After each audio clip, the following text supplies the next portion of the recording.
Alright, hello fun and welcome back to my developer vlog series, where today we're going to be having a look at all the progress I've made the past 2 weeks on StrateZ. And I am very happy with how everything has gone. You may remember in the previous dev vlog video, my big hope moving forward was because I had finished the first 2 campaign missions in 2 weeks, that trend would continue. And so far, it has, as I have finished the next 2 missions, 3 and 4, in this past fortnight. And I'm very happy to show these off to you guys today. I'm really liking how they did turn out. But before we do, we actually gotta talk about the first mission of Infection. Now, you guys may remember last time, this one was a little bit broken because I had, well, broken conversion. So my intent for how this mission worked was starting with 1 drone and killing and infecting everyone didn't pan out. So you literally could just play the drone, break down door 1, break down door 2, break down door 3, and you're done, just so you guys could see the map. Well, good news! Conversion is fixed! The mission is still a little wonky, but conversion has been fixed. So now you can see here, we do have the kill scientist as your first mission bit to kill that one who basically created you. But the thing is, even though conversion is fixed, it's not exactly a compatible mission type.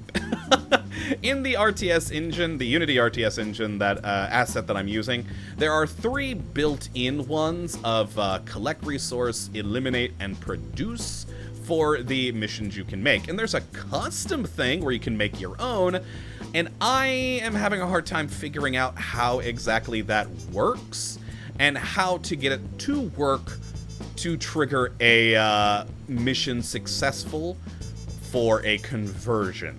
So that's something I'm still working on. So to sort of get around that for the time being, I have it as a timer. So basically you kill the scientist here, it then tells you convert them, and you have 10 seconds, and then it'll move on to the next part of the mission to destroy the door. So I still gotta fix this, but honestly, that's something that's kind of on the back burner right now, because this workaround is fine for the moment. Eventually, I will actually sit down, take a lot more time, and try and figure out the custom things.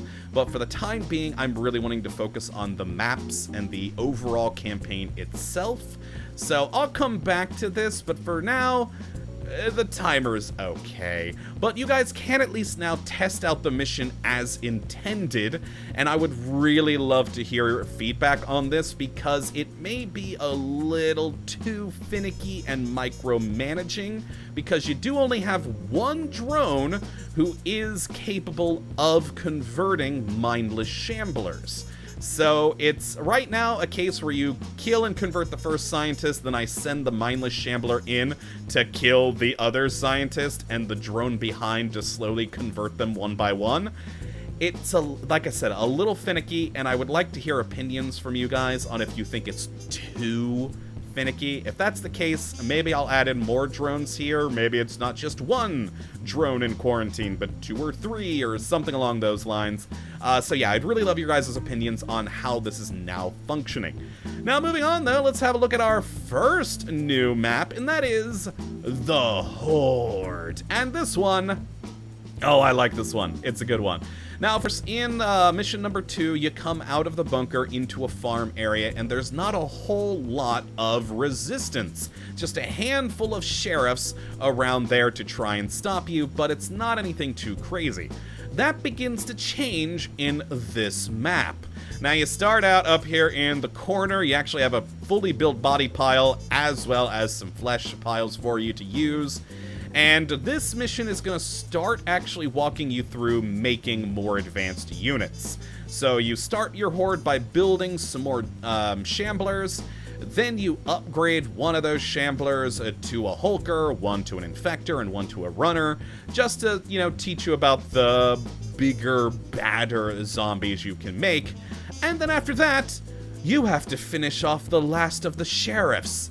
Some of the sheriffs made it through, and now that they know you are a real threat, they're trying to blockade the road here, and you need to destroy them.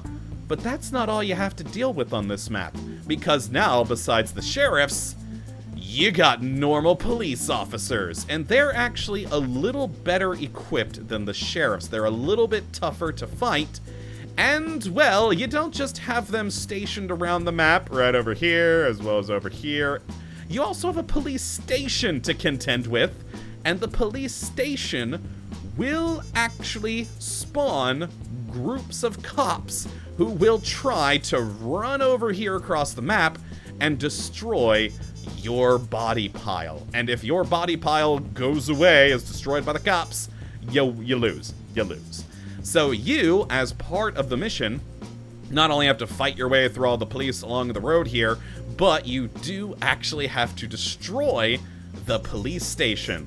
And after that, you make your way south to the bridge where there's actually a SWAT team waiting to, well, try and stop you from entering the city. And so that is everything for the Horde map. Once you eliminate these SWAT guys up here, well, then you can move on to Consume. And Consume brings you to a proper small little city here, which you start up over here, and you can actually see that we have a little bit more destruction on the way across the bridge. You will have destroyed cars, and they actually, if we just start the mission briefly real quick, you can see that the cars are smoking that you destroyed on the way over. So the world is starting to become more and more wrecked, which I like. And yeah, you start here again with a body pile, some flesh piles, and there's a lot of police officers intermingled with some SWAT guys as well. And similarly to the last map, you have a lot of like barricades to deal with. There's some SWAT guys over here, a couple of different police barricades, massive barricades here on the bridges, as well as another police station. This one, though, is spawning SWAT teams. And I didn't mention it before, but SWAT guys are even tougher than police. So we're getting progressively tougher in our enemies along the way. And then once you sort of move through, break through the police lines, destroy this station, similar sort of mission scenario to the last, then you have to escape this way across the bridge, where the army's now waiting for you. And they are the toughest of the enemies you're going to face in the campaign, and that is who you're going to be fighting in the next mission once I finish that up, hopefully this week, Exodus. And I'm excited about this one because it's going to be a lot tougher. It's going to be a port area where the survivors are trying to escape and get on a ship to leave. You have to murder them all before they do escape. And so it's going to be a timed mission, and it's going to be the army just everywhere, including small little camps where they're spawning from, similar to the police stations. But of course, it's going to be larger groups and more powerful groups coming towards you because, you know, freaking army. And so yeah, that's going to be the next mission. And I'm really happy with how these turned out. Now, in both the Horde and Consume, scattered throughout the maps are civilians that you can kill. We've got a hospital over here with some doctors and nurses. We've got the fire station with these guys. We've got just random people all over the place for you to try and kill and convert. And I don't know if any of you guys noticed it with the first two maps, but each map actually kind of flows into the next. Like, of course, Infection, you open up, or you're in the bunker, and then you leave the bunker. And if we actually open up this map, you come into this area, you've got the main road, the train tracks coming down here. So you got the road you exit, the train tracks, and then if you go to the Horde map, then of course we're starting up here. We've got the train tracks on that road again. Then it's leading to this overpass bridge that's then leading you into the city. And again, we've got the train tracks coming through there, but those train tracks finally end at a station. but also continue on to the port area that's going to be the next map. I kind of like that. It's just a fun flow, so you're actually like seeing your horde advance through each area. And I've liked how that's gone. But I can't wait to hear your guys' opinions on these 2 new maps. I really like how they turned out. And it's fun actually creating these ones that are not destroyed yet, because of course once we get into the next part of the campaign, where we start making these survivor missions, well, my sort of thinking for those is the first survivor mission is going to take place, like, I think maybe like 5 years after the Z-Day of infections, and so the world's going to be destroyed at that point. And it's been fun having these non-destroyed cities so far that, I don't know, I'm kind of thinking maybe we come back to at least 1 or 2 of them in these survivor missions, just to show them off as now destroyed. That could be fun. I haven't entirely thought about that yet, because I'm not to the survivor missions yet. We still have Exodus to complete.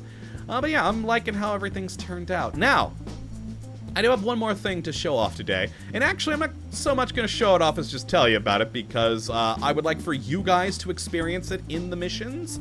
I actually got these 2 maps done with a little bit of extra time, and I've been hoping to actually do a little bit of voice acting for this game for the missions, because right now in the previous version that you guys downloaded last week, it was literally the mission was done, it would then move on to the next, and it was just UI changing. But I can actually add sounds for when it completes. And I actually spent some time doing some voice acting for this, which I'm torn on how it's actually gone. But I've recorded a number of lines for each step so that you guys have a little bit more of a cue as to when you did finish the mission, and it also adds in a little bit of flavor. Hopefully you guys like it. I don't know how much I like it so far. I kind of like it, but I also kind of feel like, did I do a good job? I don't know. So I'd love to hear your guys' opinions on it. Well, yeah, just play like 1 of them now. The kill them all, sure, what the heck. Kill them all. Is it good? I don't know. So I want your guys' opinions on that. And I have done these for each of the 4 current missions, as well as a generic victory and fail state. And actually, I already did record the ones for mission 5 because it's easy. It's a timed mission. There's not a whole lot to it. It's literally you start, you got a timer, kill them all. So, yeah, we got that one there too. Let's get that. Kill them before they escape. Yeah, again, I don't know if that's good or not. Please, tell me what you guys think. But, yeah, that's gonna be it for this one, actually. As for, of course, the next 2 weeks, my big plan for this first week is to finish up the... Why did it go there? Finish up the Exodus map so we can have a fully complete zombie campaign. And then I am going to start up on the first Survivor map for week 2. So hopefully for the next developer vlog, you guys will have 2 fun new maps to play with, and we'll start to get into some more complicated ones, because when we do go to the Survivor maps, it's actually going to be more proper gameplay. And all of these, for the zombie ones, you're fighting not true AI, they're basically the same free units as the zombie shamblers in the sandbox mode, but they're just trying to kill you and they have guns. They're not proper AI, like building a base or anything, because I didn't want that yet. This is supposed to be the working you into things. The Survivor missions are when you start to have the proper AI, and it will be survivors versus zombies. So hopefully that all pans out nicely. But yeah, that's going to be it for today, folks. Hopefully you all have enjoyed this, and do come back for the next when we'll have another update. And hopefully you guys have some fun feedback for me. I can't wait to hear what you do think of these things thus far. But that's going to be it. Hopefully you have enjoyed, and you do come back for the next one. Until that time, thank you for watching, and as always, have a good one.